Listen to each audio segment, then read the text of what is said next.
All right.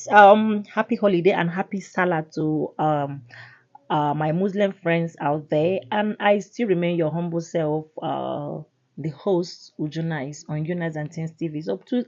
Today I have this so pathetic story of a lady that I want to say. I want to read it line to line so that every lady will hear this. And please, if you come across this video, help me and share to help other ladies out. A lot is happening in our society today. So please, let's go. He said, the story goes like this. He said, my name is Chinwe.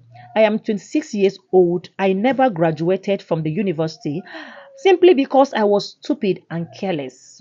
On my 24th birthday, I received a nice gift. It was a BlackBerry phone. I always wanted one. It was like a rite of passage. My ex-boyfriend got it for me. He was a student like me and I didn't have a job. I really never cared to ask how he could afford it.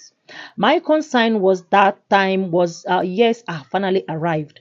Other girls in my hostel had Blackberries and I would always get pissed whenever I hear sounds of pings and messages coming into their phones at all hours, and I will stare at my Nokia phone and I wish I could throw it away, but have bread, they say, is better than none.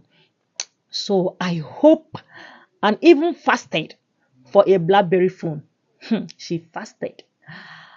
Looking back now, I wish I had the opportunity. I wish I only had landline with no internet. Life has played on her. Follow me up. Anyway, I got the BlackBerry phone and I even got free BIS subscription. At that moment, my life was complete. No more going to cyber cafe to check my mails, my Facebook or Twitter. I have it all in my fingertips. Life was indeed complete, and so I thought. Anyway, I became addicted to my phone and my social media applications.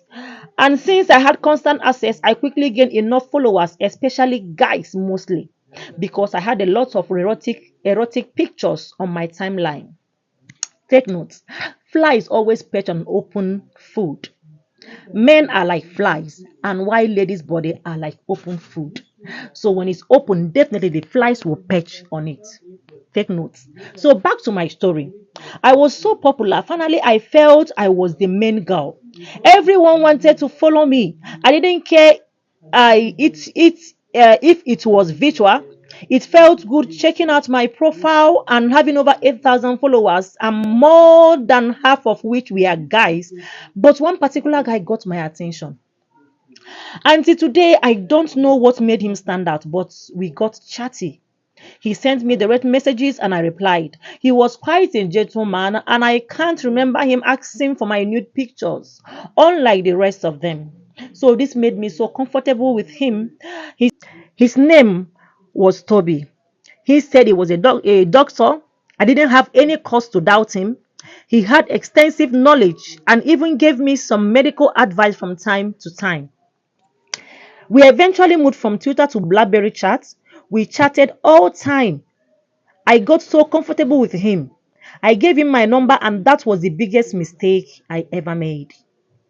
Toby called me every day. Some days he calls more than once.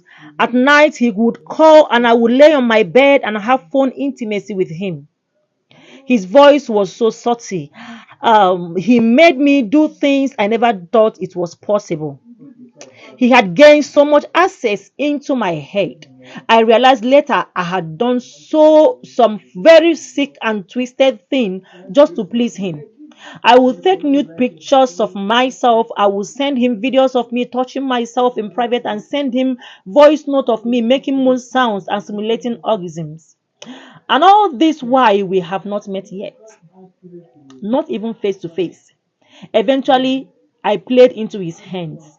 I began pestering to meet him in person. At this point, I had lost my mind. I assumed I was in love with him. And when my boyfriend at that time broke up with me, I really welcomed it. For me, it means no more sneaking around. We will stop here today to be continued.